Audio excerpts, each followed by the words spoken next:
This is all signed. Steve. Hello, everyone. We are go for launch when you're ready. Minutes, three different approvals or all one? 2 or 3. I'll do Either it. way, I don't I'll care. do all three. I'll do it three separate. Well, Good evening and welcome to the July 31st, 2024 meeting of the Henrietta Town Board. I'd like to call the meeting to order. Please call the roll. Councilmember Page, Here. Councilmember Blanca, Here. Councilmember Barley, here, Councilmember Stafford, Here. Supervisor Schultz. Here. We'll begin the meeting with a silent prayer, followed by the Pledge of Allegiance to the flag.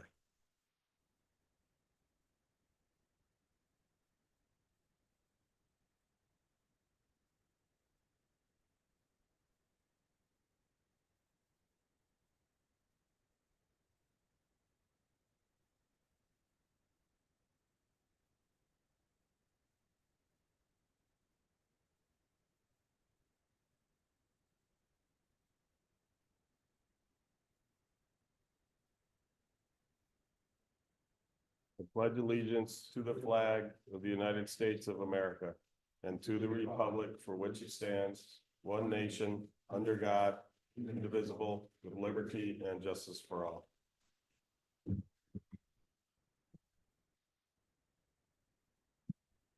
Bad. here, I got a call if you need it. Let's go. Okay. Why it was taking so long? Can I get a motion to approve the minutes?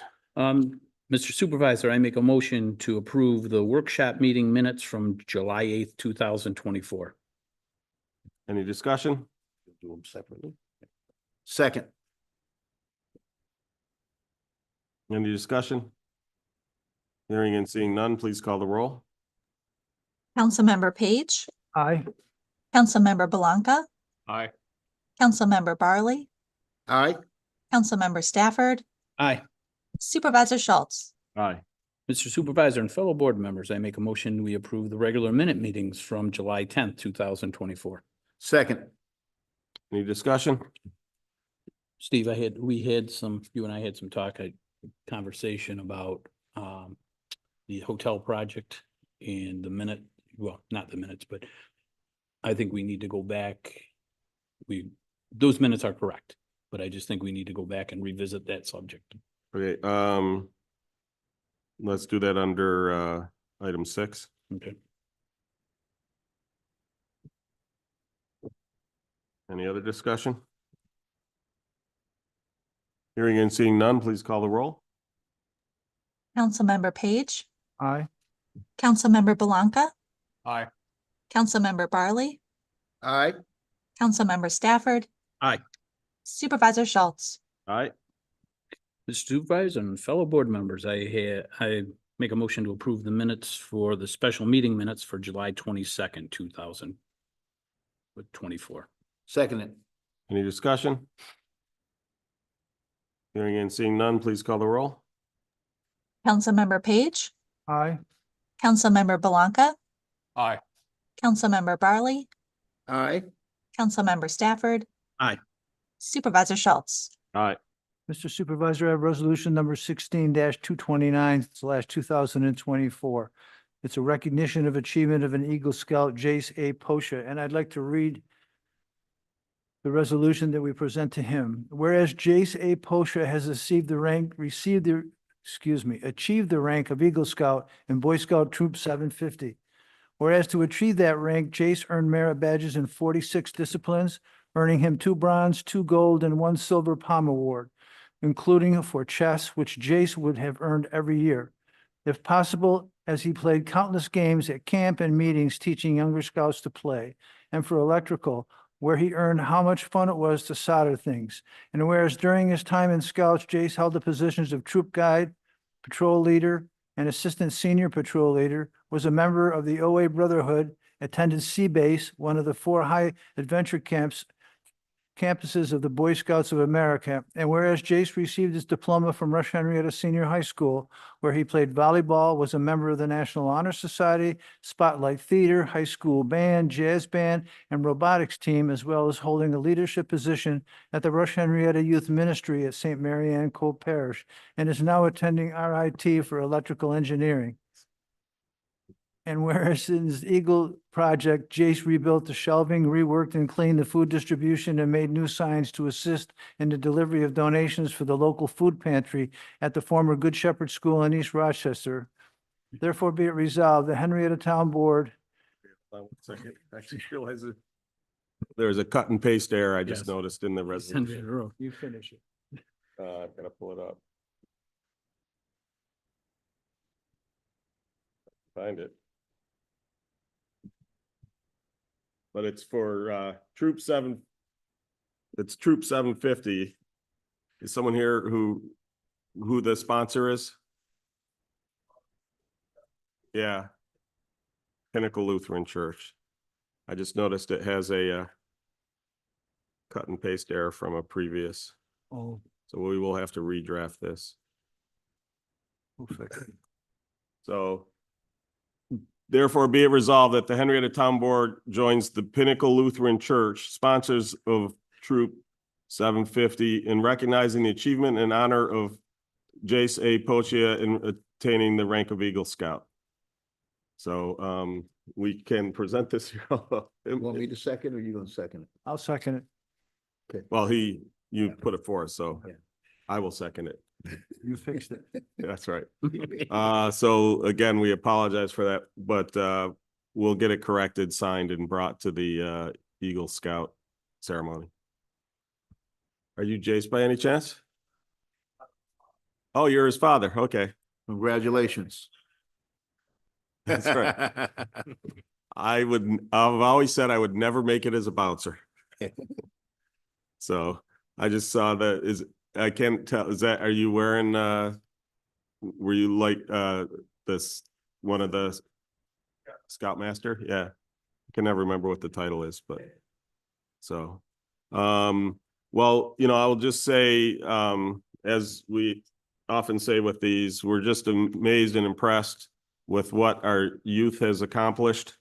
I think Jay set the record for, from what I've seen for merit badges with 46. I know I've seen somebody with 4 Palm Awards and maybe even 5, but I don't think anyone's ever gotten up to 46 badges, but, or I don't know if you can get more than that. That's pretty close to all of them, isn't it? It's a high number. Yeah. There are still. Right.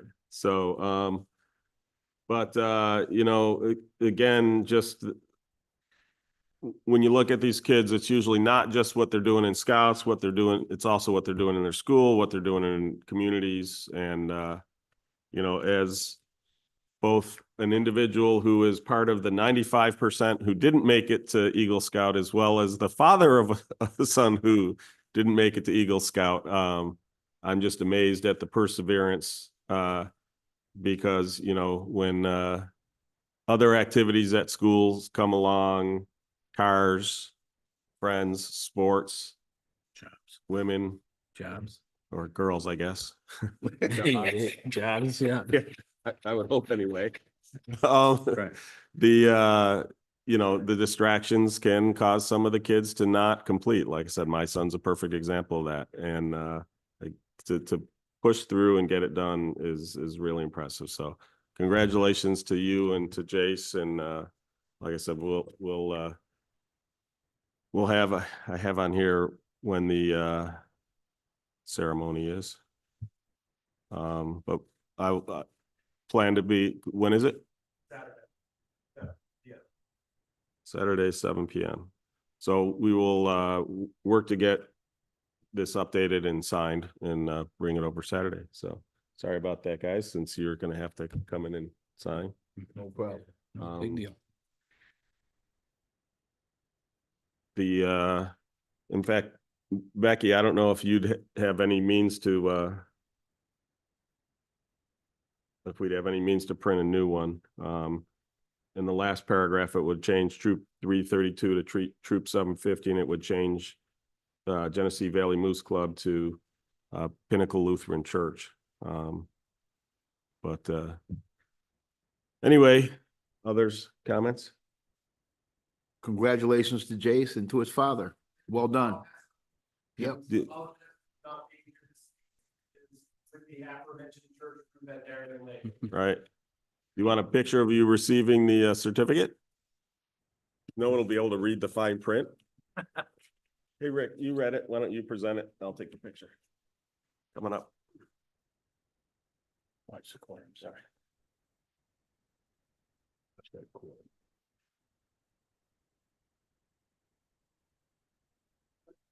Yeah.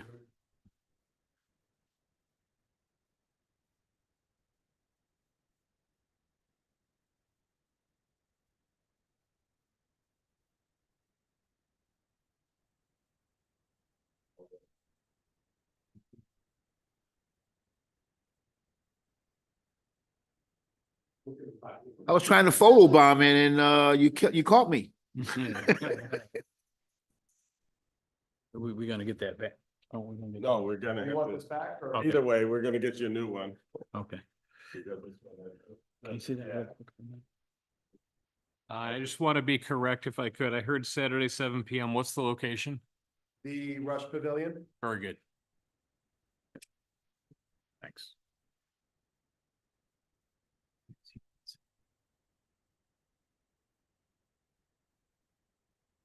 We do. Any further comments? Hearing and seeing none, please call the roll. Councilmember Page, Aye. Councilmember Belanca, Aye. Councilmember Barley, Aye. Councilmember Stafford. Aye.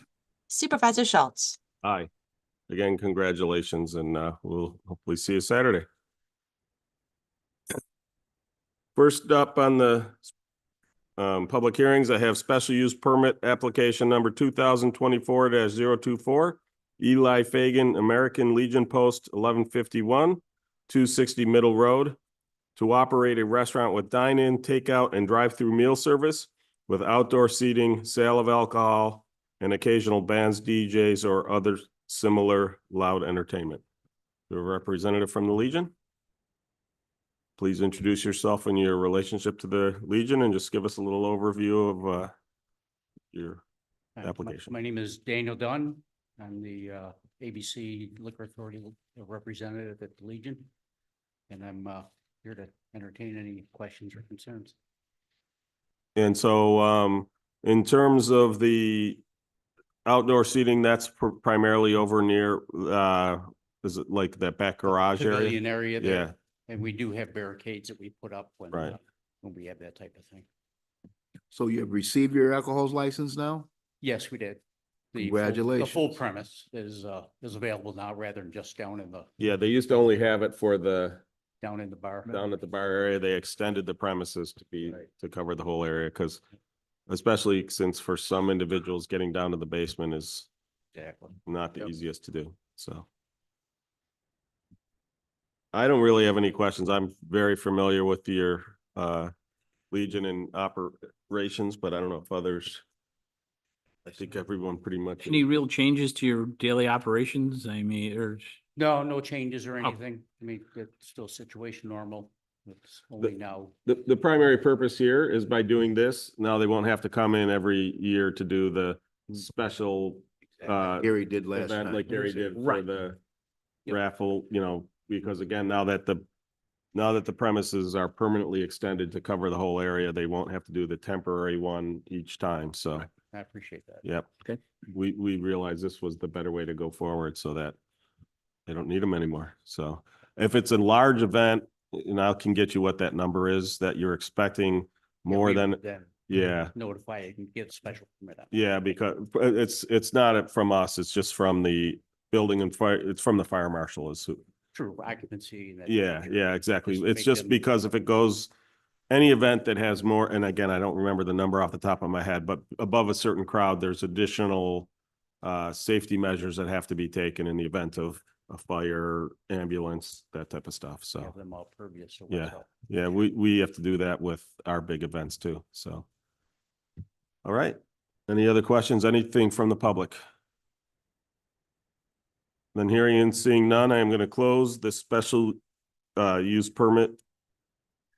Excuse me, the public hearing for special use permit application number 2024-024. Apologize, I don't have my folder open just yet.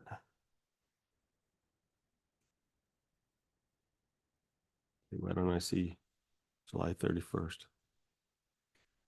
Refresh failed. Somebody got it open? Yeah. Oops. It's rolling.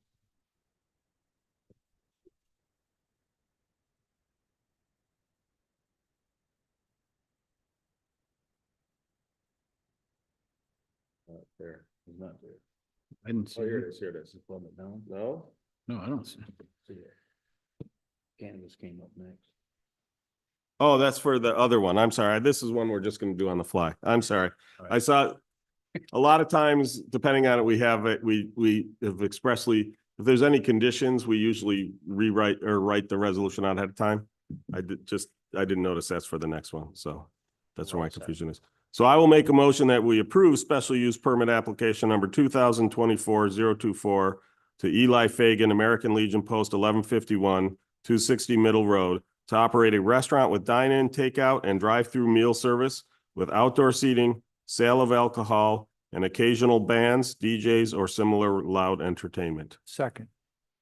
Any further discussion? Hearing none, please call the roll. Councilmember Page, Aye. Councilmember Belanca, Aye. Councilmember Barley, Aye. Councilmember Stafford, Aye. Supervisor Schultz. Aye. Thank you. Congratulations. We'll look forward to your next event. This is going to be problematic if I That is can't, up if you need it, Steve. Need mine? thanks. I'm just seeing if I can, I don't know why mine's not, your account needs attention. Hold on. Okay, next up, we have public hearing for special use permit application number 2024-025, Urban Pulse LLC, 3740 West Henrietta Road, to operate a retail cannabis dispensary. You could introduce yourself and your relationship to the project. My name's Matt Naparella, Naparella Consulting.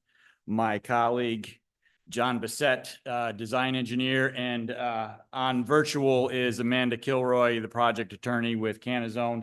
We represent Urban Pulse. Business owner is Natalie Rowland and property owner Craig Brown. The subject site is at 3740 Henrietta Road. Most recently, this was a Geico insurance facility, formerly a First Niagara Bank, and I think even prior to that, an HSBC bank facility. The property is in the B1 zoning district. Our application is for a special permit to operate a cannabis retail dispensary at the current vacant facility. Site-wise, because we are site engineers, there are no major site modifications currently proposed. The existing parking area has about 28 parking spaces. It includes one ADA accessible space. As well, the facility has a drive-through ring road when it was formerly the bank service for a drive-through. There are sidewalks in front and around the building for pedestrian accessibility, as well as sidewalks along the frontage of West Henrietta. The building has public water and sewer facilities, so engineering and building wise, the operation is to occupy a current vacant building. I'd like to turn it over to Amanda to talk about facility operations and security and her relationship as well with Urban Pulse. So if we can turn it over to Amanda. Great. Hi, guys. I'm coming in at you video on one screen and audio on another. I couldn't manage to figure out how to make both work. But can you hear me okay? Yes. We can. Amazing. Well, my name's Amanda. I'm the attorney for a company called Canazone. We're consultants. we are working with Natalie, who hired us to help her get through the state and local approval process, and then also work with her on making sure that the facility is compliant as possible at all times. I'm not sure how much information you want me to share now. I'm happy to answer any questions you have. Um, but please let me know. Could you describe some of the security measures that you're going to be putting in place, please? Yeah, of course. So as you know, as you may know, cannabis is one of the most like highly regulated markets, maybe in the world, and that's New York is no exception. So our facility will have 24-hour video surveillance. We will also have an on-site security guard. The We'll have strike locks, so anywhere that you want to get to that is what's considered limited access will require a key card. Now let's talk quickly about what is considered limited access. So as you walk into the facility, you'll come into the lobby. When you get to the lobby, an employee will greet you, will make sure that you have the right identification to enter the retail sales floor. So both of those rooms are considered general access areas. And by that I mean you still need to have the proper verification identification to get into the retail sales floor. But what you won't have access to, and what you would only have access to, is if you're an employee or a vendor who's been approved, is this limited access area. So that's the back of house, right? So that would include anywhere that cannabis is stored, the room that will have our security, our main office area. So no one will be able to enter those areas, and those are the areas where cannabis would be stored outside of the main retail area without the proper credentials at all times. So there's I no, would actually, oh, go ahead. I'm sorry, go ahead. Oh, no, and I guess I was just also going to say, so there would also be that would be through the main entrance, and then through the back of the facility, there will be a loading and unloading area, and that area would also be controlled and would only be authorized to be open for authorized loading and unloading of uh, cannabis supplies. So there's no drive-through area in this application? So yeah, Matt, I don't know if you want to speak to this too, but yeah, we do, there is we do want to include the drive-through component, and it was only more recently made aware to us that that was an option for use in New York. Um so yes. So the existing facility does have that drive-through capability, and there is that back drive-through window. We were just made aware, working with Amanda and Urban Pulse, that this potentially is a desire that upon, and what we talked about is that process would include online pre-order, in which then a customer would drive up. Amanda, would it be prepaid as well via, so the exchange of that material is seamless. So, but we're in this convenient era in our Yes. society. And so again, this is a retail business, and with this potential, and the state is allowing it through their permits for cannabis sales. So the business owner would like to take advantage of it if possible. Oh, I just didn't see it on the diagram. Yep. But I must have. Is it Pat? Matt Navarro. Man, you covered every facility that was ever in that building. 2 banks, everything. We tried to do our homework. Will there be any, will this business accept any cash for its sales? Amanda. Yes. Yeah. So, because cannabis is federally illegal, most credit cards will not be accepted at all for cannabis use. And so, yes, we will accept cash and debit card on site. Hours of operation? 10 a.m. to 8 p.m. I see you have 30, I see they have 30 years of experience. Where have they operated before? And do they actually own a store? Yeah. So we are based in Michigan. We have stores, operational stores throughout the state here and operational um cultivation. We're the consultants who work for Natalie, who's also a Michigan resident who came to us with a desire um to own and operate a cannabis business. So uh we have also operations in New Jersey and Missouri and until recently Connecticut as well. So we have we're very comfortable in the cannabis space and know how to keep facilities safe and also make them profitable. Okay, when you're saying so Natalie's the owner, right? That's right. So does she own stores? Sh- She's the 100% owner. She does not own stores. She hired us because she Okay, wants. She doesn't, She. okay, that was my question, not how many you're Oh, involved. sorry. Yeah, Sorry. so she currently doesn't own any stores? No. Okay. Thank you. What measures in terms of childproofing, packaging, not selling them as kid-oriented gummies and stuff like For that? sure. Yeah. So our the state has rules about this and we also have pretty strict guidelines that we like to follow. So everything has to be in childproof packaging. So if you're getting the cannabis itself, it would be in a childproof container.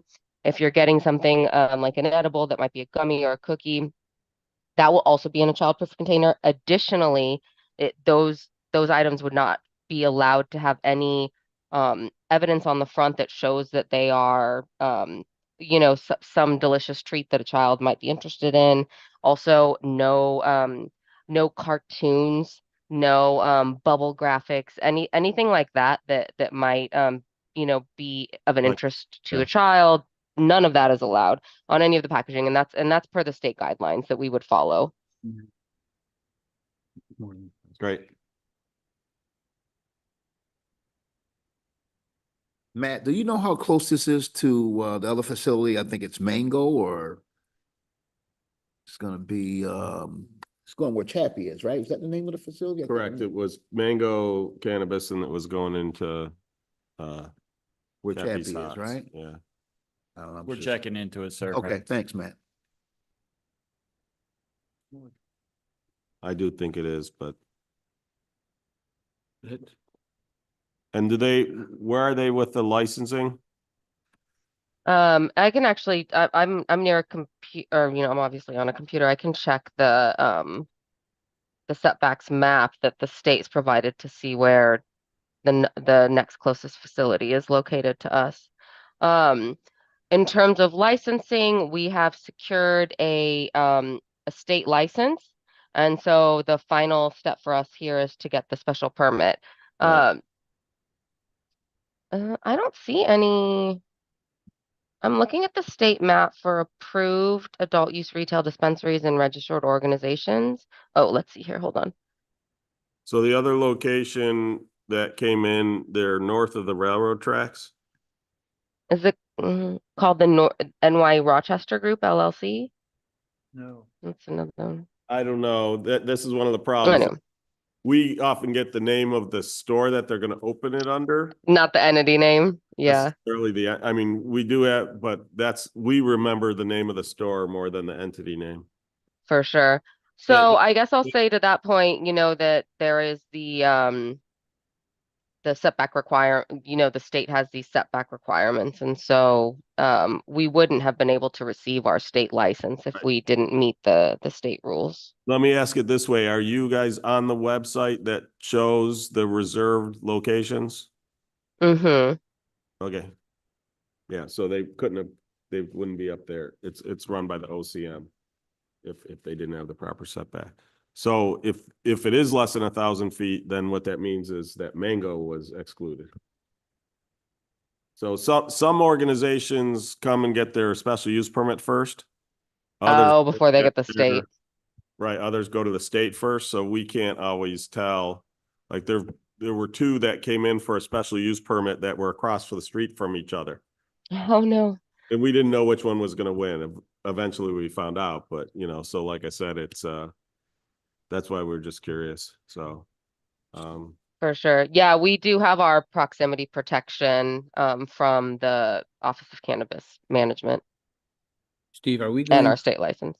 I'm sorry, Right, are we going to add the hours of operation into the, into the permit, into the? I generally don't.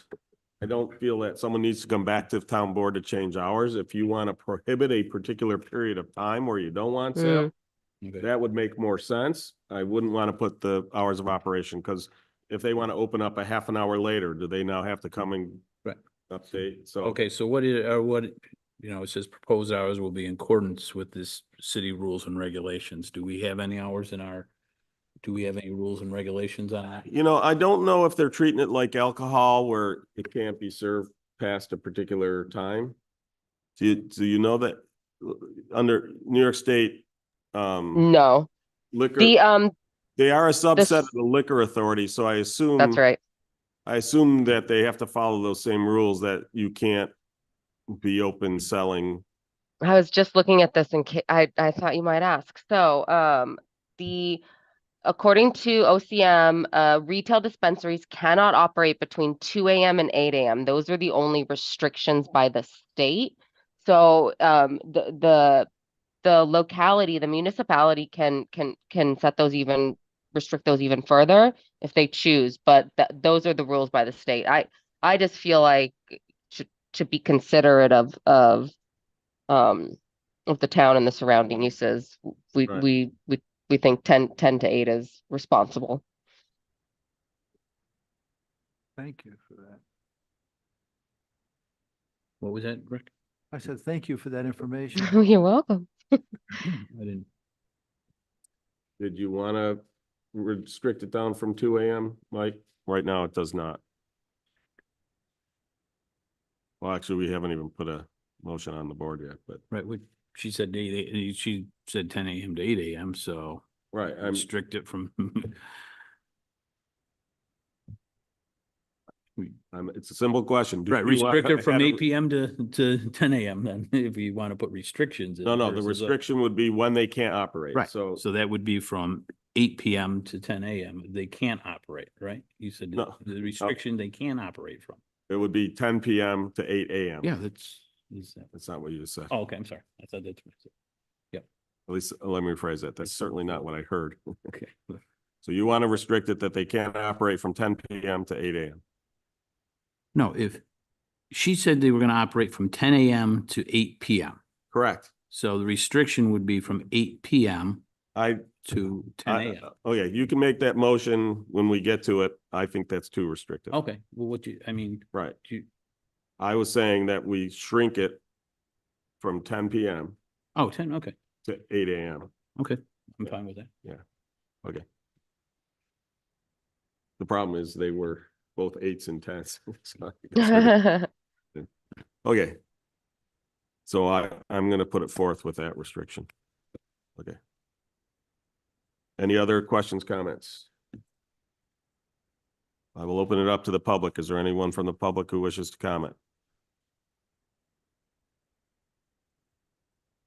Then hearing and seeing none, I am going to close the public hearing for special use permit application number 2024-025. No, I'm sorry. Oh, no, that's right. This resolution is throwing me off. For Urban Pulse LLC. Fellow board members. Supervisor, Yep. I did receive a chat message. Oh. Then I rescind my closing of the So special. I apologize. No problem. The question is, how do they check age on call-in orders? I assume you have to check when they arrive, but is that correct? That's correct. Yeah. So I just know that from other applications that when they show up, they have to present their ID before they can pick up the order. That's right. Any other questions? In person or online? Okay, hearing and seeing none, I'm going to reclose this public hearing for special use permit application number 2024-025 Urban Pulse LLC. Fellow board members, I make a motion to approve special use permit application number 2024-025 for a retail cannabis dispensary at 3740 West Henrietta Road with the following conditions. 1, prior to operating the dispensary, the applicant must obtain all necessary government approvals to operate said retail cannabis dispensary, including but not limited to a full cannabis adult use retail dispensary license from the New York State Office of Cannabis Management.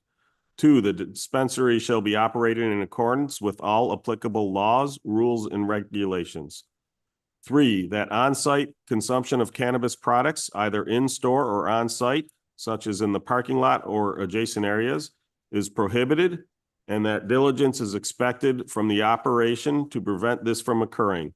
The failure to prohibit and/or a lax attitude towards those improperly consuming cannabis products in-store or on-site may result in the revocation of the special use permit by the town board.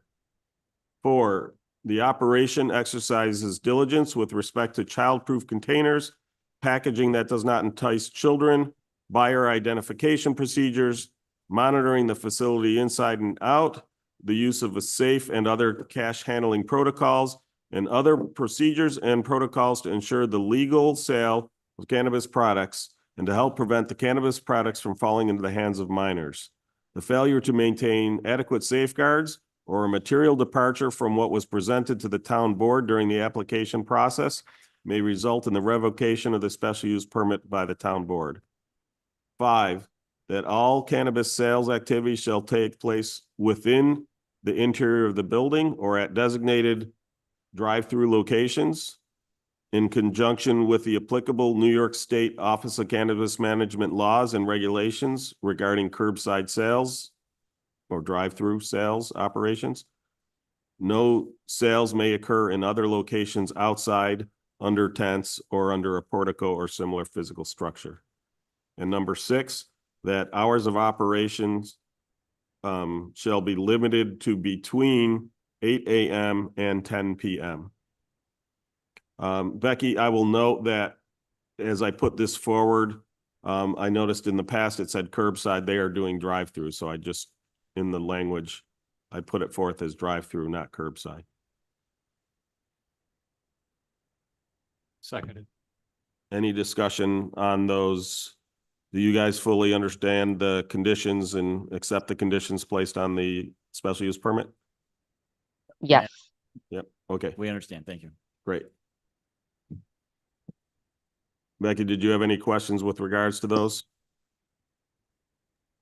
No, I jotted down the time so that we can go back and I'll come back and confirm. transcribe faster. Yes. When I get back to the office, I'll confirm with you. Okay, sounds good. Any further discussion or comments? I think you did a good job. Thank you. Really ironing out a lot of things that he shouldn't be doing at this facility. Although I don't agree with retail cannabis, and we have too many in our town right now. Thank you for spelling all those things out. Yeah. I do wonder when they are going to reach saturation. But again, it's the number of other businesses in the town is not a grounds for refusing a special use permit. True.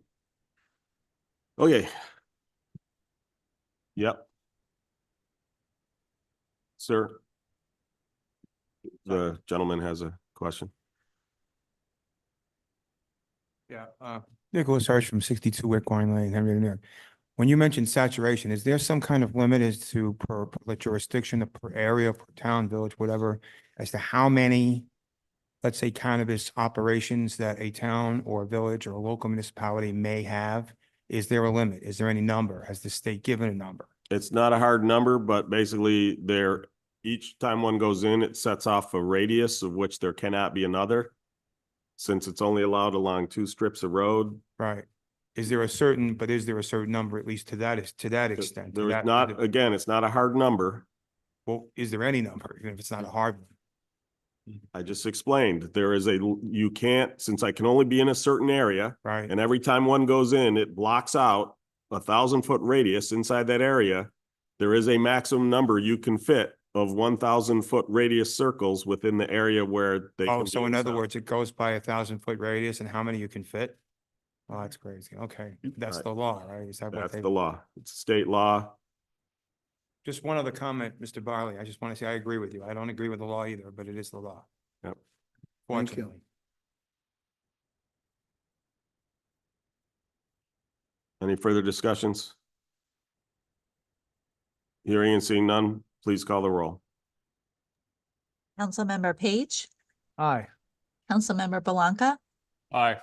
Councilmember Barley, Nay, Councilmember Stafford, Nay. Supervisor Schultz. Aye.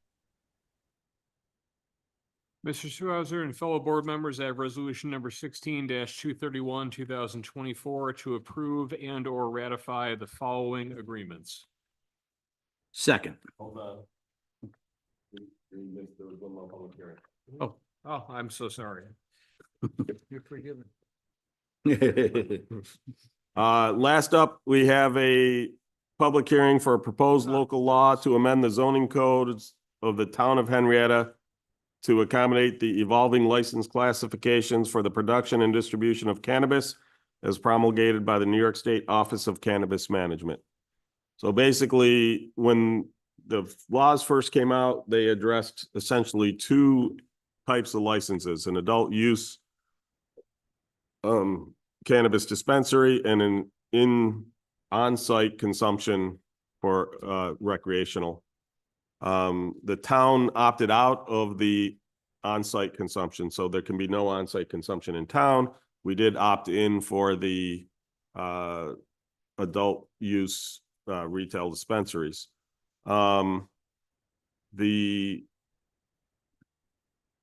Since then, they've added micro business, tier 1, 2, and 3 cultivators licenses, distributor licenses, processing licenses, and our code doesn't address those. And so our fear has always been that somebody's gonna come in and say, well, I can open up over here in this commercial district because it's an other retail with a special use permit. So we wanted to get ahead of this. And so I drafted up some new laws that basically prohibit any type of cannabis, recreational cannabis, pretty much anything that's non-medical. Prohibits it in all our zones except for the ILCD, which often people refer to as the adult use zone. It's not quite accurate, but it's where most adult uses are allowed. And unless expressly permitted. So basically what that does is if they add a new license, we don't now have to update our code unless we want to allow it for areas outside of the ILCD districts. The only things that are allowed outside the ILCD districts are the adult use cannabis, and that's on that restricted limited strip. In that same strip, this law proposes that we include what's called a micro business or a tier 1 cultivator and processor. And the idea is that's basically somebody, I don't remember under OCM laws how many it is, but it's like maybe a dozen plants, couple dozen plants. It's not a lot. But one of the things that also does is this adds in there additional considerations under the special use permit so that we can put additional restrictions with regards to odor and other stuff like that. I don't know if people remember before cannabis was legal, there was CBD hemp plants being grown at the former Growmore greenhouse facility. And when those plants blossomed, the whole neighborhood stunk like rotting cabbage or a skunk. for blocks around. And so we said, never again. So one of the things for these micro cannabis, I did a bunch of research, spoke to some actual growers, and they said, if you don't, as long as you don't allow them to blossom, you won't get that heavy stench. So for instance, that's one of the conditions. If somebody comes in for a micro business cultivator, we'll be able to put that restriction on them to say, you can't allow them to blossom. Because again, that runs the risk of the odor overpowering their active control. So one of the other things we can require that they have is an active odor control system. Like you have with some other facilities, you can also require that the building be negatively pressured, which basically means when you open the door, air comes in instead of air going out. So there's a bunch of things that we can do in regards to that. So that's the special conditions under the special use permit. So that's what this law does. It's trying to get ahead of OCM. Well, first to catch up and then get out ahead so that somebody can't come in. Because if you don't have those grounds set up upon which to deny it, and you just deny it because you don't like it, we can be sued in court for arbitrary and capricious denial of special use permit. What'll generally happen then, we'll pay a bunch of legal fees, they'll get their SUP. So I'd rather be out ahead of it and have grounds upon which, you gotta have grounds upon which it's legally allowed, but this also gives us grounds to make sure that it's done in a proper way that's not going to adversely affect the areas. So. If we prohibited now completely those new laws, the new categories, I should say. They did not have any means to opt out of those, no. So. And on the adult Okay. cultivation license, you can have 6 plants. Is that, I don't. Not level 1, it's adult cultivation under one roof. Oh, no, that, I think you're talking about what an individual can do. Right. That's for your consumption only. For me? Yes, it's all for Rob Barley. So the point is, if you as a homeowner or as a Right. citizen wants to grow your own plants, you're not allowed to sell it. The cultivator license, it's more than that. I don't remember what the number I is. don't remember either. But I it's thought I could a look it up. certain amount per year. Okay. It's not a big number. Level 2 or tier 2 is more than that. It's not massive numbers. Tier 3 is when you get into the really big numbers. So Okay. one of the things, just to be clear, we already have a cultivator licensed in Henrietta because they're in the Genesee Valley Regional Market, which is they're licensed under Ag and Markets Law. And so if it's an agricultural use, they're not required to get a special use permit. So we do have one in town already, but we did work with, we work closely with the management of that market. And so they're going to stay on top of them to make sure that their production doesn't create significant odor. So. Thanks. And just to be clear, even if we had opted out of adult cannabis retail, we could not block No. someone Okay, from coming in. that was, I was trying to, Yeah. yeah, that was where my question, you got my Yeah, yeah, question, yeah, because, right. so these towns that who did opt out, they They still. could have, so for instance, and especially because a lot of, let's say it's I don't know what Rush did, but Rush is a agricultural town. You could very easily see there being a grower who wants to have a processing facility on his farm. They couldn't stop it. Okay. What they could stop is from him selling, if they've opted out of dispensaries, then they could stop him from selling. Okay, But it's the same thing. You couldn't opt out from people consuming in your town. It's legal to consume. It's legal to manufacture. So the only things you could opt out of were the sale, the retail sale. You can't opt out of medical. And you can opt out of on-site consumption, which essentially is a hot bar. We, as a town board, felt that that was not appropriate because you didn't want people getting intoxicated and then driving home. Especially considering that to date, there really isn't a good test to see if somebody is adversely affected. There's no equivalent of a breathalyzer or blood alcohol content. Unfortunately, only test for cannabis can't tell the difference between cannabis that was smoked in the last hour and cannabis that was smoked in the last week. So that makes it very difficult. The only tests they have today are subjective tests. So law enforcement officers go through training to spot a high person. So even smell's not a good test, because if you're sitting next to somebody who's right, so we just did not think it was safe. So we opted out of on-site consumption. Yep. Any other questions?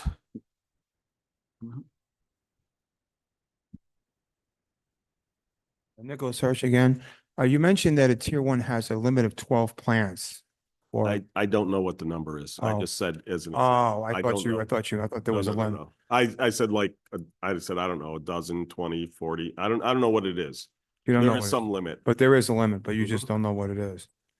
It's not very big. I know that. Okay. And the other thing was, you met, this new laws that you wrote in about this whole thing. Now, in some way, I'm assuming that this is one way that maybe you can restrict the number of facilities that crop up. It's to You some can't- extent, or Again, not really. you can't restrict the number of facilities. You can set up your zoning areas as to where they are allowed to operate. Right, but then indirectly, that sort of like does that in some way, because they're only allowed so many. Sort of. They're only allowed to be so close to, well, I don't know if there's the 1,000-foot radius for the cultivators, processors, manufacturers. I'm not aware of those limits. I don't know. You don't know. And again, just to be clear, if somebody is in an ag district and they're growing it on their Yeah, I know, farm, that's outside of your Right. jurisdiction. I got that. Yeah, and I already know about but that. this has more to do, like if somebody wanted to set up a hydroponics facility Right. in an industrial zone, right now that can only happen in the ILCDs. Now, what does ILCD stand for again? Industrial Limited Commercial Development. Okay, so there are certain zones where that you can only put those types of things that are classified as that there. Yeah. Okay.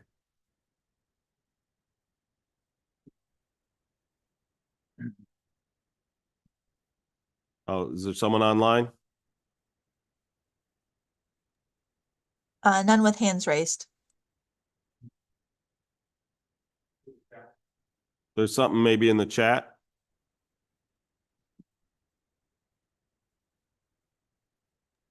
I don't have any chat or Q&A. Okay. Maybe it was the last thing. Okay. Then hearing and seeing no further input, I'm going to close the public hearing for the proposed local law to amend zoning code of the town of Henrietta to accommodate the evolving license classifications for the production and distribution of cannabis. Okay, now we're ready for you, Joe. All right, well, let's try that again.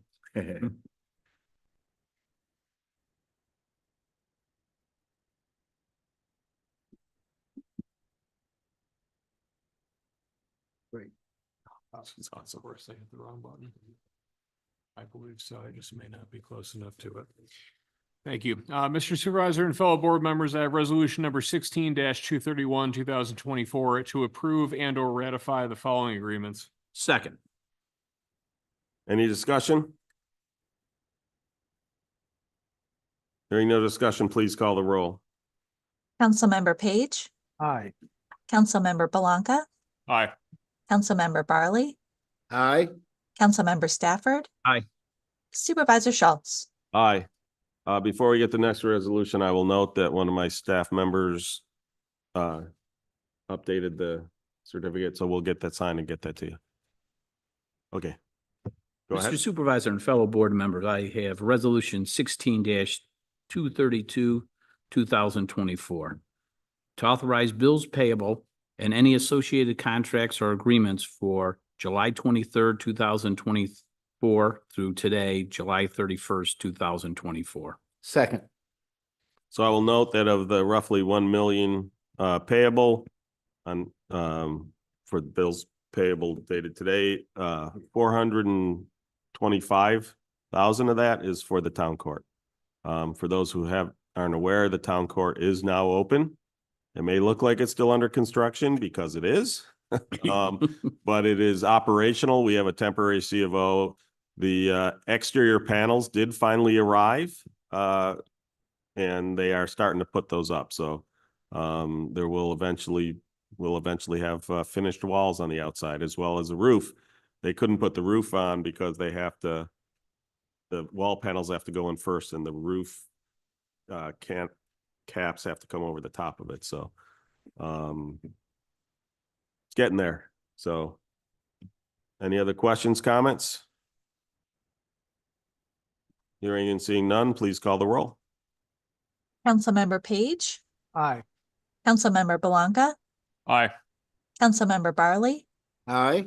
Councilmember Stafford, Aye. Supervisor Schultz. Aye.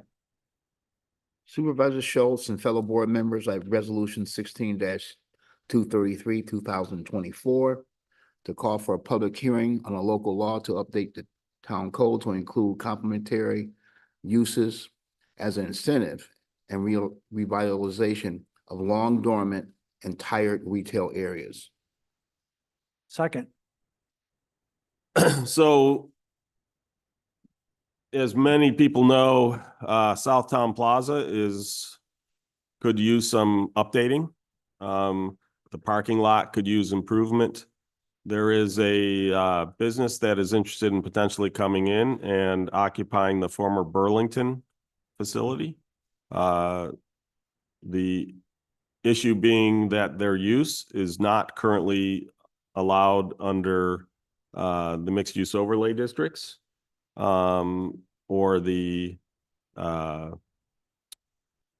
through incentive zoning. And so this concept of complementary use is in a couple of the other incentive zoning districts. So we want to add that there. And basically what we've done is we've gone through and found uses that aren't currently allowed in those districts, but that could be, in fact, most of them could be allowed, or a lot of them could be allowed through the other category, except that in certain areas they are forbidden. But like I said, we basically looked at them as low impacts. We didn't mark them in the mixed use overlay as special use permits because, as I've said before, you can't just arbitrarily deny a special use permit. You have to have good reason. And so basically what happens when a lot of people say, well, you approve so many of them. And the thing is, usually what we do is we say, here's what you have to do to get approved. And so if they do those things, then they get approved. If they're unwilling or unable to do those things, then they don't get approved. They're going to be marked as a new category, which is S+, which basically means it's through special use permit as part of incentive zoning. And then the idea of incentive zoning is the town gets certain benefits back for incentives given to them. So as an example, I'll use one that we did under the for housing in the rural residential. We had somebody was putting in senior housing. They wanted a couple additional units above what they're normally allowed. And so what we said is, if we have a large deaf and hard of hearing population. So we said, if you wire one of the buildings, all the locations in one of the buildings to be deaf and hard of hearing, so it has the visual strobes for doorbells and fire alarms and stuff like that, then we'll give you those extra spaces. So that's an example of incentive zoning. The idea here is, a lot of times it is cheaper to build on vacant land than it is to build on a property that has a building that's been sitting there for a long time. A lot of times they're sitting there for a long time because they're not very useful. As an example, that might be the old theater. Now that's not been empty for a long time, but the problem is that facility isn't usable for a whole lot of other stuff, and it's would be costly to raise that and put up something new. And so what are folks going to want to do to save money? They're going to want to go to areas that are currently vacant, right? We'd rather see old empty spaces were used before these vacant spaces. We can't force people to do that, but we can incentivize them. So that's what this does. Hopefully as a result, if we do this, we will see Southtown Plaza be revitalized. I will say we've had a hard time getting the owners, out-of-state owners of the plaza to take an interest in revitalizing it. They are right now. So I want to strike while the iron's hot. And included in that would be to not only fix the parking lot, but put in a bunch of green aisles, because right now it's a sea of asphalt and we'd love to clean that up. So that's what we're looking to do. Any questions? I realize this is just calling for the public hearing, but just a lot of times people want to understand what Right. this is about. So that's what we're looking Explained to that do. well. Okay, hearing and seeing no further comments, please call the roll. Councilmember Page, Aye. Councilmember Belanca, Aye. Councilmember Barley, Aye. Councilmember Stafford. Aye.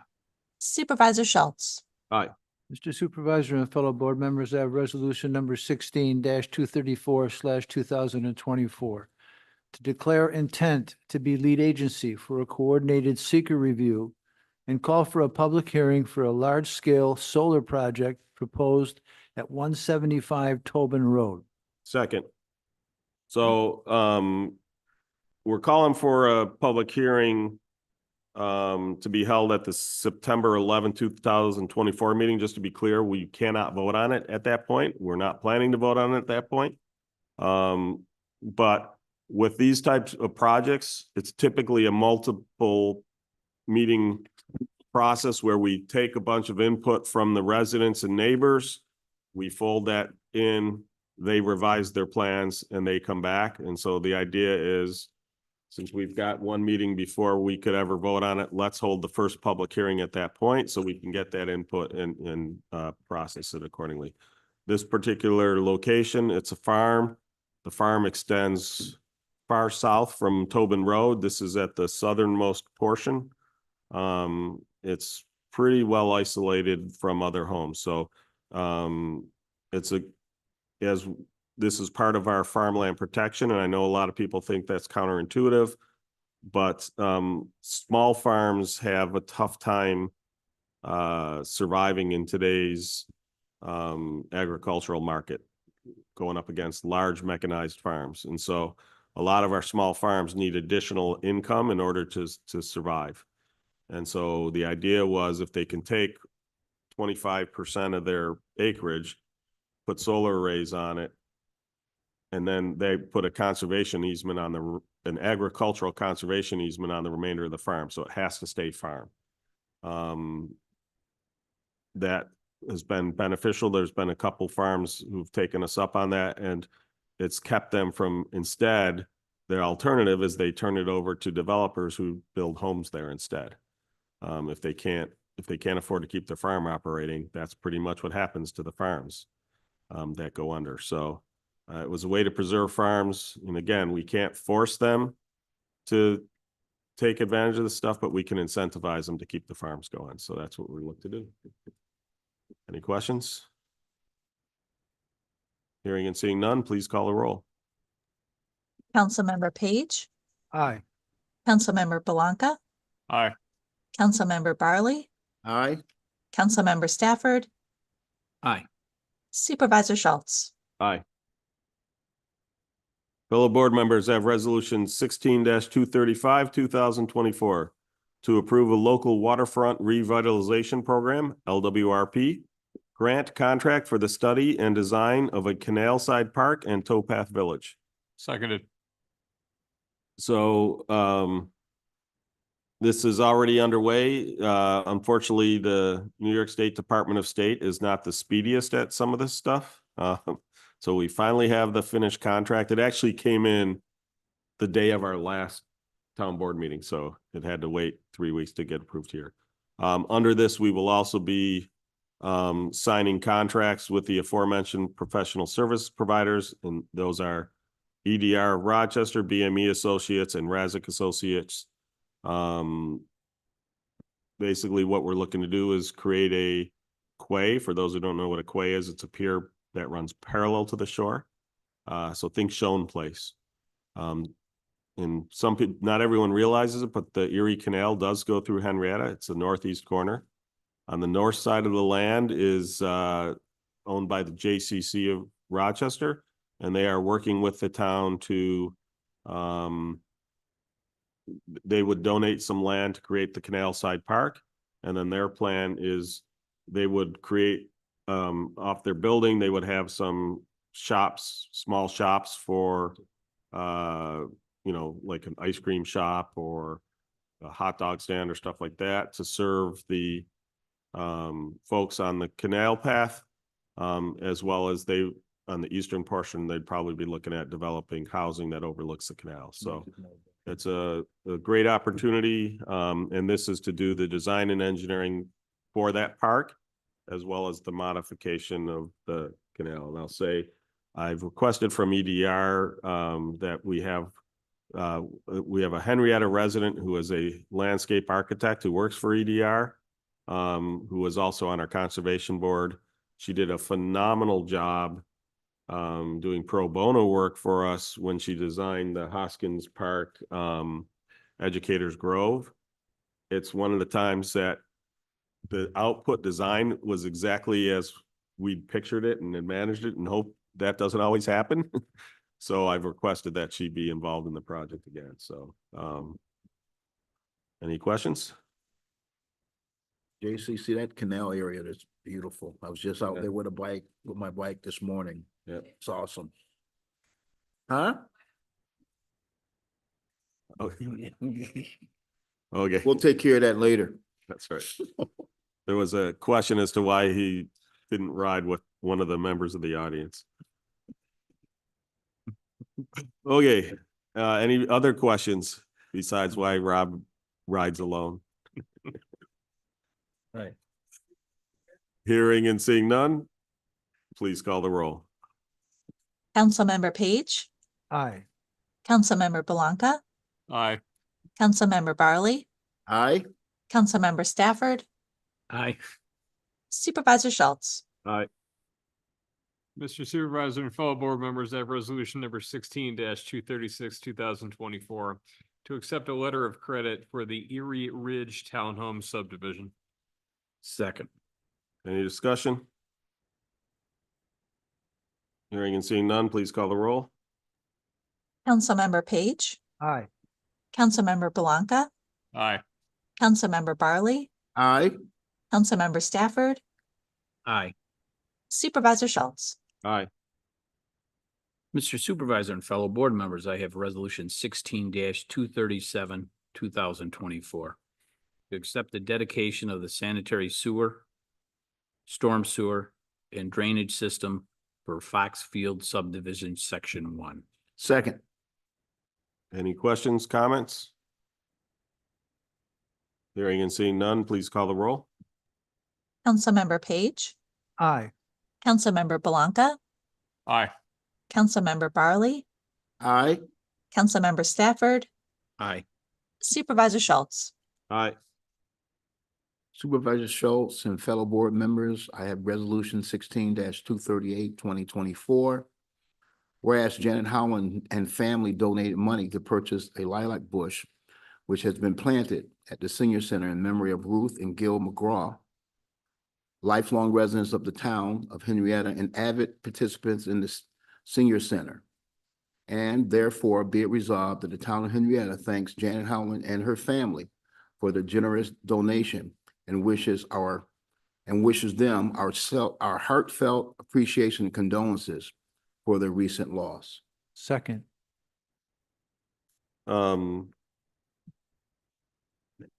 Losing your parents is always tough, no matter how old they may be. I think it's a really nice touch that Janet and her family have done, and hopefully that lilac bush will grow and blossom for years to come. Any other comments? Thanks, Janet and your family, and our condolences. Yes, thank you. Hearing and seeing no further comments, please call the roll. Councilmember Page, Aye. Councilmember Blanca, Aye. Councilmember Barley, Aye. Councilmember Stafford, Aye. Supervisor Schultz. Aye. Mr. Supervisor and fellow board members, I have resolution number 16-239, 2024. Whereas it was Patricia Zimmer's wish to make this donation to the senior center. And whereas the family of Patricia Zimmer has donated $2,000 from her estate to the town of Henrietta Senior Center. And whereas the family expressed their gratitude for all the activities Patricia was able to enjoy and for the thoughtfulness of the staff.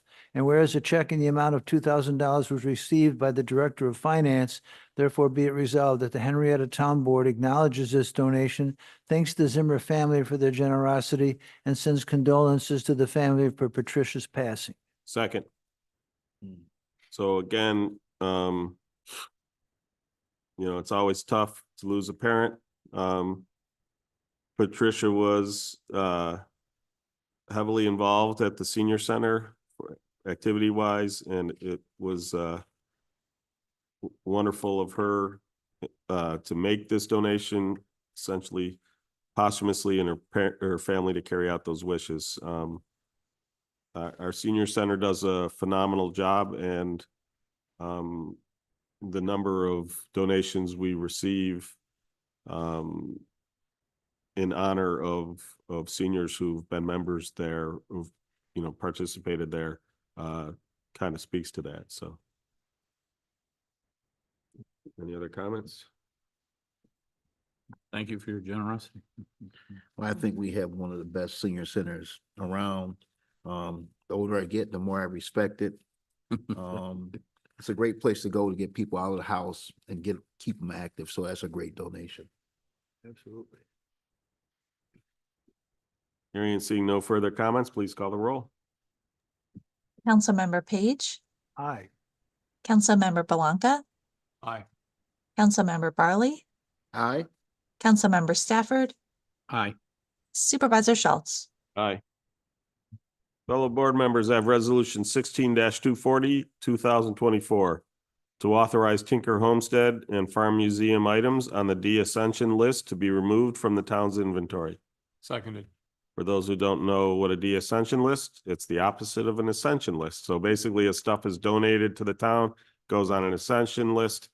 And these items are things that basically do not represent Tinker's mission statement or have deteriorated beyond their usefulness. It's this task of our town historian and the folks at Tinker to essentially assess this stuff in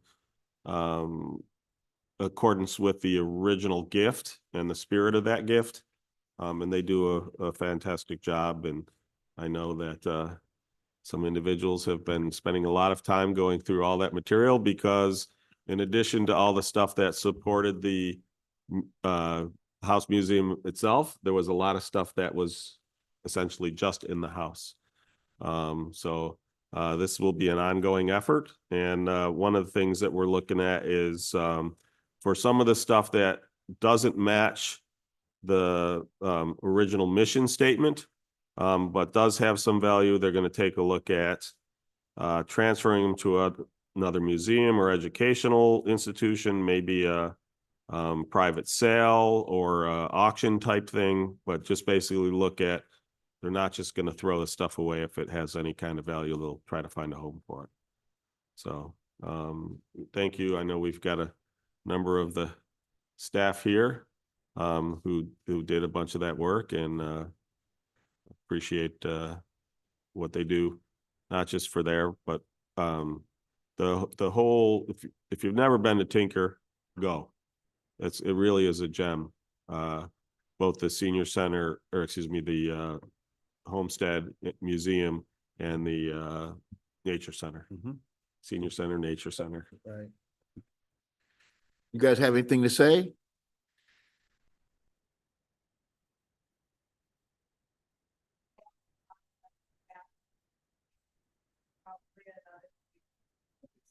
Yeah. Right. I'd just like to say thanks to Emily, you and Tim and our historian Tina and Dave and the rest of the team for inviting me over. Learned a lot. It is a big job. It's tedious and it needs to be done. So great job. That's what I say to you guys. I looked at the list and quite a long list, obviously, and I would personally, I'd like to see it to go to other organizations that have the same mission list for that kind of, for those products, for those items, I should say. So thank you for all the hard work. Any further comments, questions? Hearing and seeing none, please call the roll. Councilmember Page, Aye. Councilmember Belanca, Aye. Councilmember Barley, Aye. Councilmember Stafford, Aye. Supervisor Schultz. Aye. Mr. Supervisor and fellow board members, I have resolution number 16-241, 2024. To close out the capital project fund for the sewer and drainage garage project and to return the balance of the funds to the sewer and drainage funds per the allocation. Second. Any questions or comments? Hearing and seeing none, please call the roll. Councilmember Page, Aye. Councilmember Belanca, Aye. Councilmember Barley, Aye. Councilmember Stafford, Aye. Supervisor Schultz. Aye. Mr. Supervisor and fellow board members, I have resolution 16-242, 2024. To hire the personnel and make the attached changes. Seconded. Any questions or comments? Hearing and seeing none, please call the roll. Councilmember Page, Aye. Councilmember Belanca, Aye. Councilmember Barley, Aye. Councilmember Stafford, Aye. Supervisor Schultz. Aye. Supervisor Schultz and fellow board members, I have resolution 16-243, 2024 to adopt local law number 4 of 2024 to amend the zoning code of the town of Henrietta to accommodate the evolving license classifications for the production and distribution of cannabis as promulgated by the New York State Office of Cannabis Management. Second. I know we had a public hearing on this. Any further questions or comments? Just, Go ahead. I'll be voting yes because there's no other way, we can't get out of it, basically. We have Right, to- so voting against it means then anybody can do it Right. anywhere in Right, no, town. I will be voting yes for it, that's right, because I'm in favor of this, because So why would you vote against it then? I said, I'm He's voting gonna vote for it. yes. I said, I'm He's gonna voting vote for for it. I said, I'm He said he's voting gonna- yes. I'm having trouble hearing Mike Yeah. apparently Okay, tonight. I said Okay, yes. I'm sorry. But I really don't want all this in town, but we don't have any choice. Correct. That's. This limits where it can be in Right. town. And it's very needed. We have Scopes no it down. Great Yeah, job. Yeah, so. Any further comments or questions? Hearing and seeing none, please call the roll. Councilmember Page, Aye. Councilmember Belanca, Aye. Councilmember Barley, Aye. Councilmember Stafford, Aye. Supervisor Schultz. Aye. That concludes our resolutions.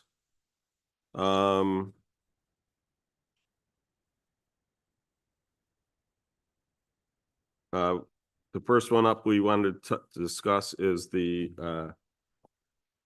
essentially, we don't have old business on here, but Mhm. it's essentially under the committee of miscellaneous reports from the board. Let's do the old business with regards to our discussion earlier about the In this hotel hotel pilot. pilot. So it's my understanding they did not get the hotel owners didn't get another hotel to purchase and fix up. So they went to Comida, received a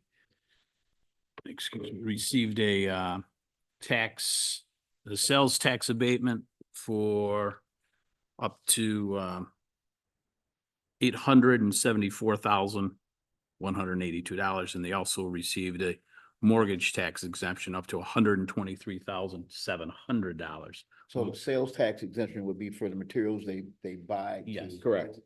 Right. Now, as we discussed, we get, the sales tax actually comes into the county. And from that, through the Marin Ryan Act, they distribute it out to the towns. We get a small percentage of that.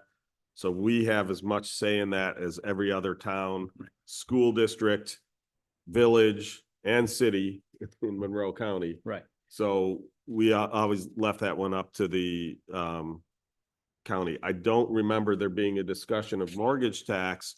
With mortgage tax, 50% of it comes to the town, 25% of it goes to the county, and 25% of it goes to who? 25 to the transportation. to the bus company. Transportation to the bus company. So we weren't clear how they had the authority to, other than to waive 25% of it. So we're trying to find out if that's waiving the county's 25%, then we're okay with it. If it's also waiving our 50%, we have an issue with it. Right. And then there was a part here on the partial real property tax abatement. Right, which Okay. doesn't have a dollar amount, and I think that, as I said to Mike, my belief is what they're basically saying is it's eligible if they can negotiate a pilot. But as of right now, we are against any pilot unless under that condition that they, well, no, it's not whether they make us whole, it's whether we have some of those problem hotels in town, if they were able to acquire one of those and revitalize that we don't.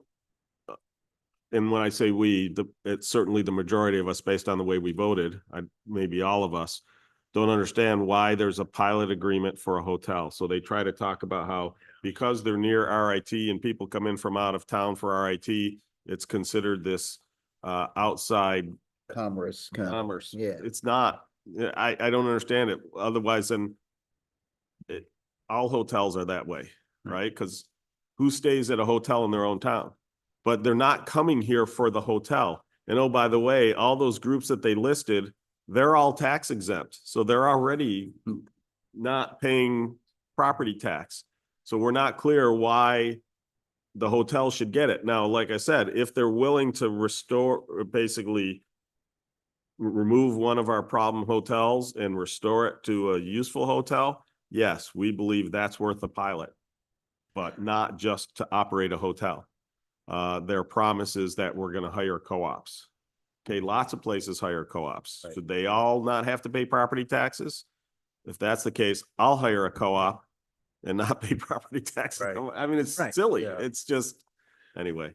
Um, So that's why we push back on the pilot.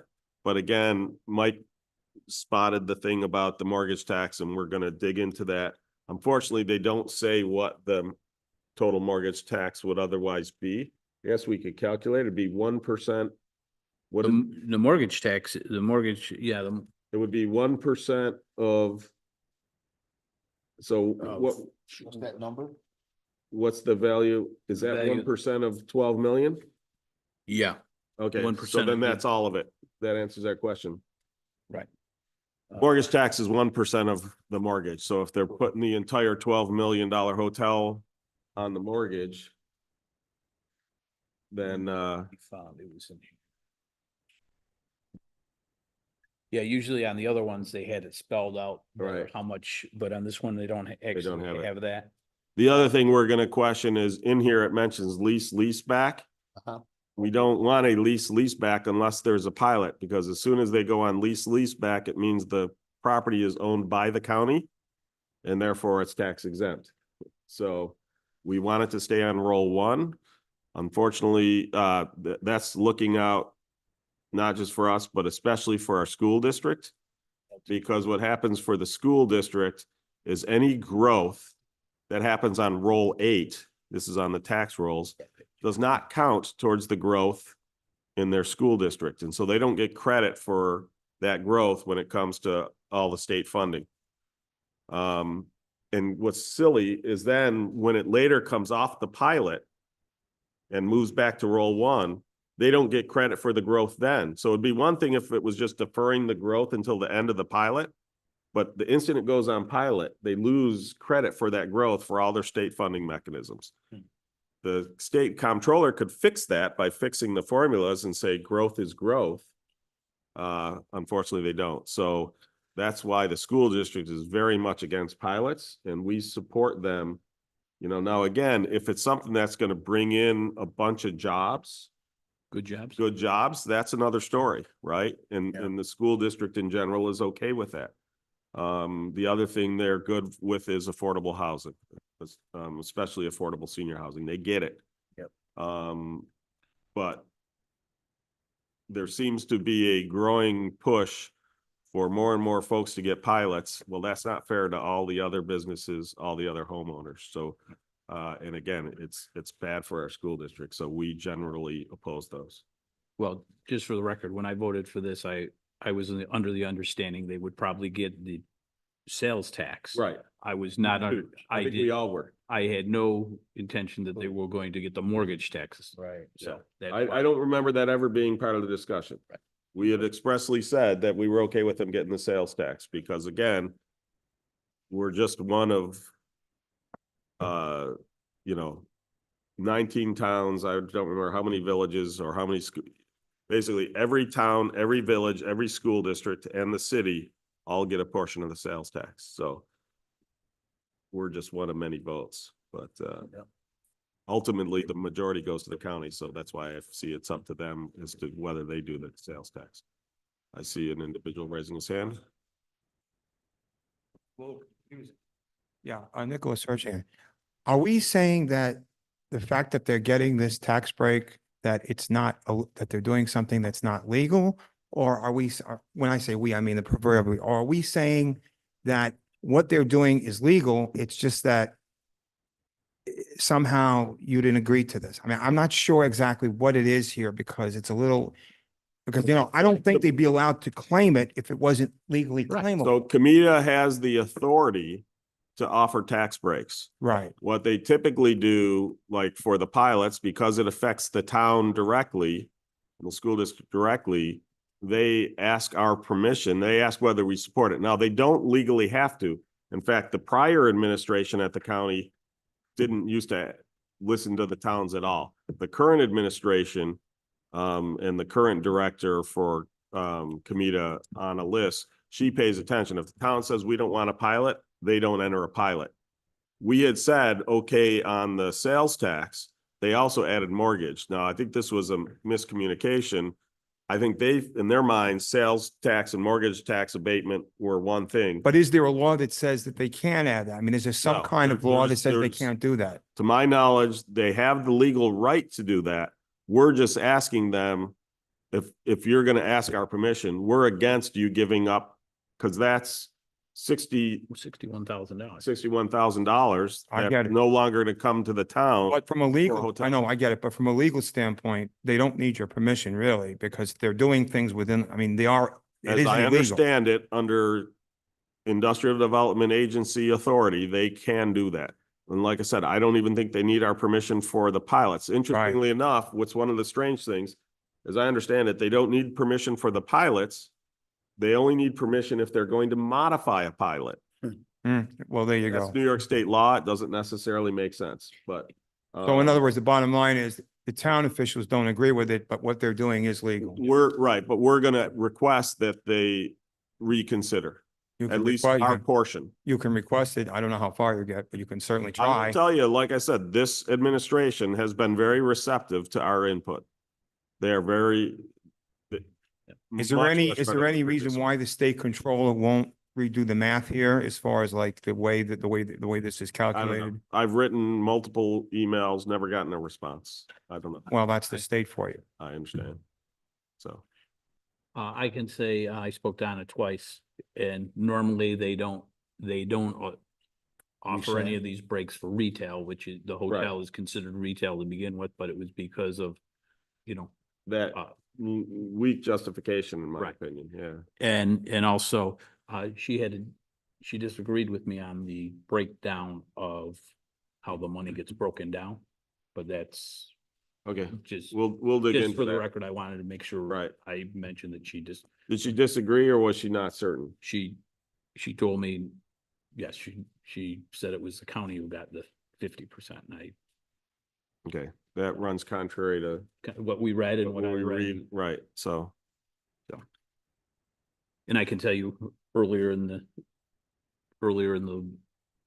week of last week, somebody from the county told me we got 100% of the money, Right. which was incorrect. Well, and then which somebody thought we appears to got be nothing, correct. so- Right, so, But again, if you go and search on there, there was the county finance. well, I just Do you put in remember where there, it was? It came up in one of the divisions of the county on their website.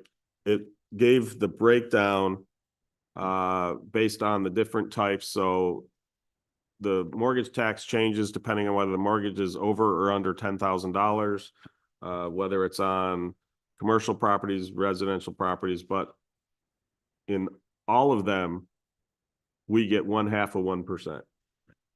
And the highest amount they collect is 1%. So that's what it says in a ton of stuff. So we'll follow up on that. and I just put, for my search, I just been put Monroe County mortgage Yeah. tax. And it came up to that. Yeah, Thanks, Steve. yep. Any committee or miscellaneous reports from the board?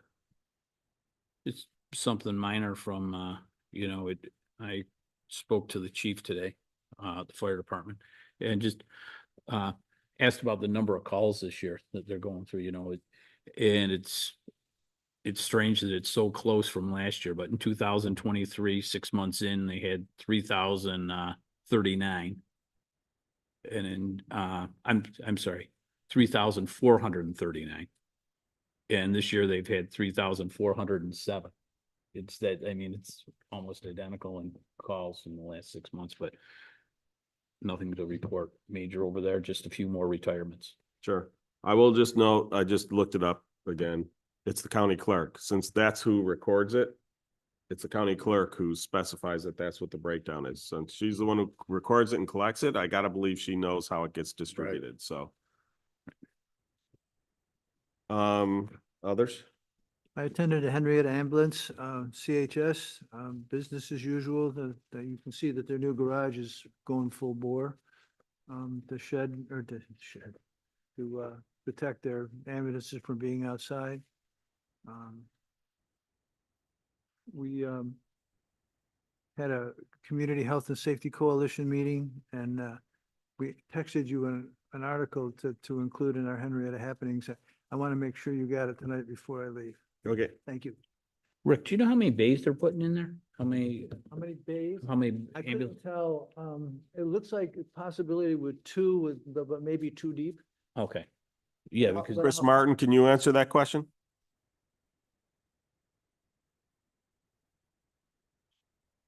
Chris Martin here. I believe inside the building, and Kevin maybe can back me up, Kevin Wilson, but I believe they can fit at least 4, maybe 5 ambulances in there, depending on how they stack them. so it's Rick's, 2 bays, but double Yeah, bays. that's my recollection. Right, okay. Thanks, Rick. I just remember seeing the plans. Chris had them at the engineering meeting. I just didn't remember off the top of my head. Any others? No. I'll just, as noted earlier, the town court officially opened, the new town court officially opened this past Monday. Special thanks to our DPW staff as well as our court staff for the transition. So we had the movers come in on Wednesday. We held our last court at the old court Thursday night. Friday morning, we moved the remainder of the stuff over. We held our first court at the new court on Monday. Not without hiccups, largely because of delays on materials. As noted, the outside panels, which were supposed to have arrived in May, just arrived in August, or it's just July. We were told they were going to arrive in August, so, but they got here a week ahead of time. Maybe it was when we pointed out we were informed they were being sent, so they had arrived by boat in Virginia, and they were shipping them from Norfolk to Buffalo. And I pointed out to them, you do know that Henrietta is in between Norfolk and Buffalo, but so hopefully they were able to intercept them, but they're here, so that's going. So again, huge effort. and not just the town staff, but we have some great contractors who've helped us get everything going. And working with the building department and the fire marshal to get our temporary C of O so we could be operating. So I need to make one correction. At the last meeting, I mentioned that I gave a date that the irrigation would be finished at the golf course. And I made a mistake. The irrigation would be finished for the tees and the greens, which is over 70 heads. And then the laterals for the fairways will take another month to 5 weeks. So I want to make that change. I told Charlie that, you know, Rick said it at the board, so get moving. Yeah, and I appreciated that. No problem. Any other comments? Do we have discussion items or comments from the public? Kevin, go ahead. You can, Kevin Yost, 1474 Middle Road. Good evening. Good evening. I've noticed, that nights during the spring and summer, that there's a lot of activity at the golf learning center in the back of Lookup Park. And that the two, single-use men's and women's restrooms are inadequate, plus the fact that at least one night in this spring and summer, the boys lacrosse of the Fellowship of Christian Athletes are playing games on their on the backfield, the adjoining backfields of Lookup Park at least Tuesday nights. It's too late, probably too late for this summer because the town budget's already in place for this year, but maybe for next year's town budget, maybe have some porta potties back there for the golfers at the driving range learning center, Lookup Park, and Fellowship for Christian Athletes, the coaches, the refs, the boys playing, and parents, spectators. I don't think it would make sense to have a permanent restroom such as the one in Veterans Park by the playground, nor the one in Tinker Park if it's only going to be used a small portion of the year. Plus, last I knew, 15 years ago, they had to close the bathrooms and look in Tinker Park in the winter because it's too expensive to heat them. Kevin, for the lacrosse, you're talking about next to the golf driving range? Yes, For your information, those are owned by the school district. The town doesn't own those. I understand, but maybe they could have porta potties there because for both. Or maybe should I talk to the school district having porta potties on that side of the But property line? there's no way to get through the fence. it would make sense to have them on the school district side. I would agree for the lacrosse event. All right, I'll talk to the school board. Thank you. Yep. Okay. Thank you. Thanks, Kevin. It may be down, but again, if it's a school event, the school should be providing the porta johns, not the town.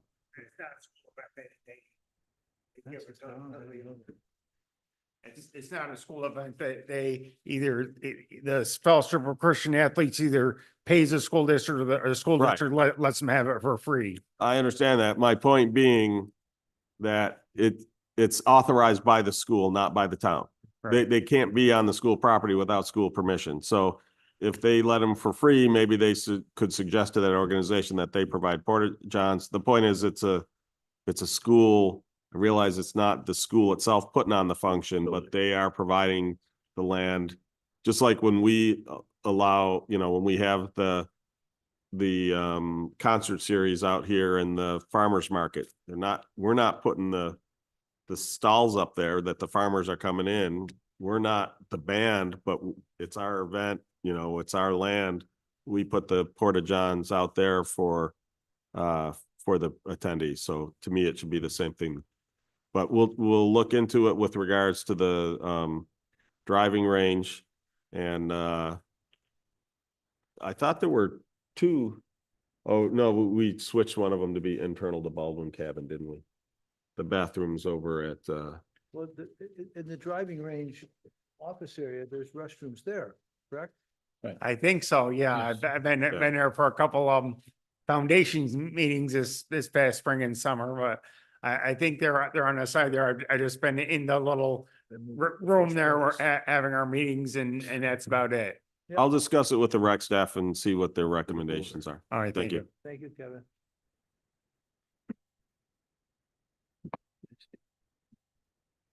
Steve, I did want to mention one more thing. At the July 10th meeting, I mentioned I'd stop by Educators Grove and check out what looks like a memorial. There was no markers on that. Yeah, so we did talk to him. Apparently the guy just loves to plant flowers. Oh, okay. And so our folks reached out to him about the possibility of incorporating what he's doing into the design, that corner piece that's gonna be literally at the corner. Right. That he would plant the flowers within there and he would maintain it. So, Okay, you just, Yep. no, I know, when you had done that, Right. someone, he called back or he did communicate to the town to let us know, no, it's not okay. a memorial. He just loves Okay. to plant flowers. Well, I just, like I said, I did Yeah. stop by and. No, I try to appreciate find out, that. and Yeah. It's like about 8x8 section, Yeah. actually. So, Yeah. okay, just want to let you know. Thanks. With regards to public speaking at council meetings. Please introduce Oh, yourself. I'm sorry. Nicholas Hurst, 62 Wickwine Lane, Henrietta, New York, 14467. The Committee on Open Government was contacted through email. Is this in regards to what you're suing us on? No, because there hasn't been anything filed with regards to this and what's being sued. The problem is every time you talk here, you immediately follow up with notices of claims for those specific subjects. However, following up with any type of claim does not preclude me from speaking prior to that. I haven't done anything yet regarding this. You're being addressed, okay, to try to deal with the issue before this goes any further. The fact that you're letting me address you now, I think at least speaks to that issue. So with regards to that, just to be clear, because of the statements that have been made and because of the things that have been stated, I have a direct response from the Committee from Open Government, So you're not, from Miguel Carlo Batista. so And you're not speaking to us, you're saying. You're basically reading something that you sent to him and you positioned the question. The problem that I have that you do all the time, I did not let send me it. finish, Ms. Ruiz sent it. let me finish. I don't care whether it's you or her. The point is, I have it right here. If you'd like, you have it in just your let me hand. finish. Okay, go ahead. What I've seen happens, you phrase the question in such a way to get the answer you want. But you don't provide the context with that. So we've seen this before, including the phone call that you tried to play at a public meeting. So I have an issue with you reading a response from the Open Government without us having a chance to look at it and understanding what the question is. So if you're going to read the response, I want you to read the question I you will. posed to Okay, them. I can do that. All you had to do is tell me that and I would. I was trying and you kept interrupting me. Okay. The question was, and this is what Ms. Ruiz had sent with her direct question, which you have in your packet right there, and it's signed. I don't have any And it packet. states that, yes, you do. Ms. Weisner got it, okay, today at 4:00. I don't have a packet. Well, What happened to the she's 24 got it. She hours should in have given it advance? to you. I've been told, Ms. Miranda, to give it to you. I was told because I threatened a lawsuit, I cannot speak during an open public meeting, which is what Mr. Mistrella had said at that last meeting. That's Okay. not exactly what he said, but go Well, ahead. it's paraphrasing, but essentially it comes down to that. Okay, public comment by the town supervisor and town attorney. I have only told them verbally that I won't tolerate them violating anyone's freedom of speech, okay, be rude or curse, and if they do, I will file a lawsuit, not that you did those things. However, but she's saying anything like that, okay, that I will file a lawsuit against the town board of the town of Henrietta of New York for such actions. I would like to know if they, meaning the town council, has a right to stop me from speaking when asked if there is anybody else that would like to make a comment discussion during the open public meeting law and open public comment portion of that meeting. The response is the following. Good morning, Ms. Ruiz. The open meetings law, OML, is silent regarding public participation at meetings. While public bodies may allow the public to speak at their meetings, they have no obligation to do so, but we're not done yet. Wait a minute, we're not finished. That said, when the public is invited to participate in a meeting, the committee has previously advised that a public body should adopt rules that are reasonable and treat members of the public equally. COML AC 5607, and I'll get to that in a minute. In our view, it would be unreasonable not to let you speak because you have previously threatened litigation against the town council or its members. Now, to follow that up, Well, just let me pause there. We've never argued that point. We've said that multiple times. In fact, when we say you don't have a right under open meetings law, you've argued against us. So you were clearly wrong in no, that not state. clearly wrong, because he's saying, in our view, No, would be what does it say? Read unreasonable. the first part. Read the first part. you've got to look at the second part that. No, hold on. Under open meetings law, do you have a right to speak at public? Under OML AC 5607. What does the first part say? It's under open meetings law, the first part, unless you adopt rules, in other words, No, we're a lot, so you don't have a right to speak. We can grant that right to speak. And we can adopt laws governing that behavior. I've told you that multiple I times. understand, And but we there's have this- adopted those laws, and I've been applying that you law. have to treat And everybody equally. I So do, and if anybody else is suing the town and they want to talk about a subject that they have filed notices of claims, I'm gonna say they can't speak either. That's treating people the And same. I'm telling you that under OML AC 5607, which is what he's referencing, which is what he's saying, that is not the case. And to follow that up, that the person from the New York State Department, this is the Department of State. You want to read that, please? Comes directly from this Department of the State of New York. Mr. Freeman. Issues associated with Rule 14 may, in my view, be considered unreasonable. Excuse me, would we be able to put Marie on the microphone? Thank you. Thanks. Sorry about that. Issues associated with Rule 14 may, in my view, be considered unreasonable concerning various aspects of its content. The first sentence of the rule states that no person shall be entitled to the privilege of the floor unless a request therefore have been submitted to a duly elected member of this body who represents the district in which the person makes such request is a bona fide resident. Again, residence, in my opinion, should not be a criterion for entitlement or privilege of the floor. Further, I would conjecture that many residents are unaware of the name of the representative. The rule provides that a non-resident must seek approval of the chairman of the board or of the standing committee having jurisdiction regarding the matter, and that the person alone has the discrepancy authority to permit that the person to speak or to reject that person's request to do so. Either chairperson may have an aversion to the topic suggestion or dislike for the person who wants to speak and reject the request without a valid reason for doing so. Either chairperson may have a point of view in opposition to that sought to be expressed. And it has been held that if positive comments are offered on a given subject, critical comments must also be accepted. Or you can stop there. You can stop.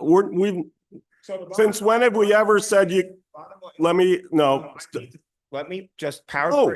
paraphrase this It's- first, and it's- then I'll let you go ahead. You can then It's go ahead. my job it says right in our rules that it's my job to maintain the control. Go and ahead, but to you do gotta that. let me, So go ahead. I don't have to anything. But basically, Rule 14 is Rule 14 of what? It's Rule 14 of the OMG AO Law 5607. So what does that have to do with us? Because have we ever asked you whether you're a resident? Have we ever said someone can't speak at town board because they're a But resident? you see, the same thing applies whether you're a resident or not. The idea, the principle is No. that once a request has been made to Well, a representative, a request can be in writing, it can be verbal, it can be at the time, okay? The point is that you have gotten. Have we requests ever, ahead have of we ever time. required you to submit your questions in advance? And well, questions or what you're going to talk on, either. Have or. we? And I have. Well, I don't, that's not what she read. They said Yes, it's it is. unreasonable to It's- expect that. Have we made that request? So I've made the request to the people here. It says that the person that is speaking to get the floor must make a request, or at least make a request, either verbally or in writing to do so, either to the chair or a board member or council member that represents that particular part of that town, village, or if none. And they exists, said, then any one of them, and that's what oh, I've hold done. on, stop. What she just read is saying that we think that a requirement to make a written request to your town board is unreasonable. We've never made that request. Right. Just because you decide to submit your stuff in advance doesn't mean we require that. You do that on your own. You also require that it be stamped but he's received. You also- require all this other stuff. But that's, We have, let me finish. We have no such requirement. So you're arguing points that we have, and then you're trying to be a judge and extrapolate that ruling therefore applies to everything else you're doing. That never ruling said has that. I'm not nothing saying to that. do with us. I'm saying that it applies to me making a written request, which is what is stated right here. I'm requesting to speak, and I'm doing that in advance. Are which you is what- speaking right now? Now I am. Have you yes. spoken 4 other times at this meeting already? Have No, you the other spoken two at? times, the other two times I No, was prevented. from- earlier today, or in today's meeting, you were up at that Right, microphone speaking are you multiple talking about times. Today, I'm sorry, you talking about today? You talking about the other two? meetings? Today, Oh, no, today, yes. and at those other meetings. The other two meetings? No, you. Yes, read- you did. You read a statement. You read a statement. Hold on. Stop me from Stop. speaking. Stop. At those meetings, you came up and spoke during the public hearings. You came up and spoke regarding the I asked resolutions. questions, but I The didn't- only thing that we said you can't speak on, so we didn't say you can't speak at a public meeting. You spoke many times. At every single meeting you've been. But this you have- has to do. Let me finish. You have never been at a meeting where you have spoken that I'm aware of. At every time when you're sitting in those seats, when something comes up, you come up, you speak to us, you offer your opinions, you ask us questions, and we answer them. The Let me- only thing that we have said we will not discuss is the stuff that you have said you have filed a motion of claim, because the issue, Notice of claim, not motion of claim. notice of claim, whatever. And it sounded like both of you read something that said it's up to the discretion of the Right. board. But you see, not necessarily because. Okay, we're not If you gonna let- Make- if you I'm let gonna other make one people- request because I I'm have to gonna go treat to a everybody the funeral. same. If you let other people. if you We let have a other people funeral to speak, get to. Unfortunately, one of the individuals that's contract for the town passed away, and the services are ongoing right now. We need to get there shortly. So I'm going to cut this short. We're not going to resolve this here. Right. Clearly, we're not going to agree on this.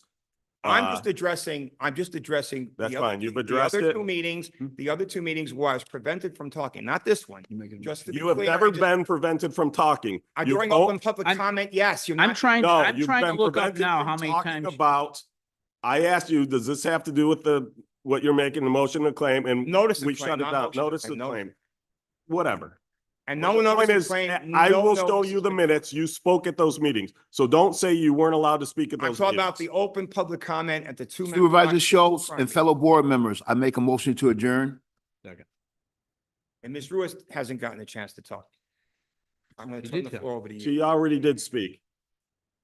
So any objection from board members as to whether we adjourn?